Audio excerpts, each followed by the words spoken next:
મારું નામ પ્રભાત ઉંબલ છે। મારી આજની રજૂઆત આરોગ્ય શાખા અધિકારી વિકાણી સાહેબ માટે હતી। મારા 16 મહિનાના બાળકને જે રસીકરણ કરવાનું હતું એમાં પ્રણામી આરોગ્ય ચોક કેન્દ્રમાં રસીકરણ માટે અમે ગયા હતા।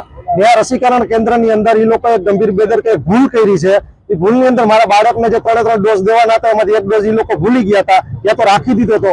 એ 20 દિવસ પછી એ વસ્તુનો મને ખ્યાલ આવ્યો। 20 દિવસ પછી મને ક્રોસ ચેક કરતા મને ખબર પડી, બેન હારે વાત કરી હતી, એને મને એવું કીધું કે તે દિવસે ડોઝ મારાથી ઢોળાઈ ગયો હતો। તમે તમારે મને જાણ કરવી હતી કે આ ડોઝ મારાથી ઢોળાઈ ગયો છે તો તમે બીજા દિવસે આવીને આપી જાજો। મારા બાળકને 20 દિવસ સુધી મને ખબર નહોતા, તો ક્રોસ ચેક કર્યું તો ખબર પડી, નહીતર રસીકરણમાં રહી જાય તો કાલે વારે કંઈક મારા બાળકને થયું, 16 મહિનાના બાળકને, તો એની જવાબદારી કોની?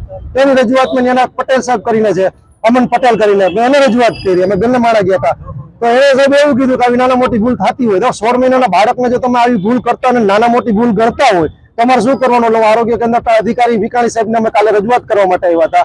અમે અમારી રજૂઆત કરી, સાહેબ એવું કીધું કાકા હું તમારી રજૂઆત બાબત ગંભીર છે, હું એક્શન લઈશ।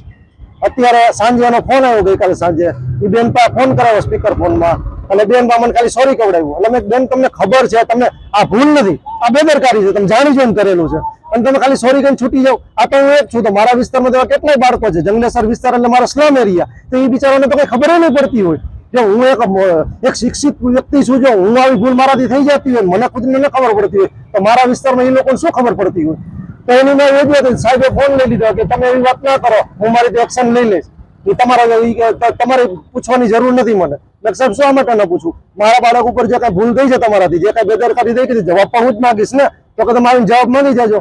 તો હું અટાણે સાહેબ પણ પૂછવા માટે આવ્યો, મેં મારી રજૂઆતમાં તમે શું એક્શન લીધી, જે કઈ અધિકારીએ ભૂલ કરી છે એમ તમે શું પગલાં લીધા? તો મને ચેમ્બરની બહાર કાઢ્યો, એ મારે તમને કોઈ કહેવાનો અધિકાર નથી, તમારે જે કરવું એ કરી લ્યો। અમને તમે ધક્કામુક્કી કરીને 2 માણસને ચેમ્બરમાં બહાર કાઢ્યા।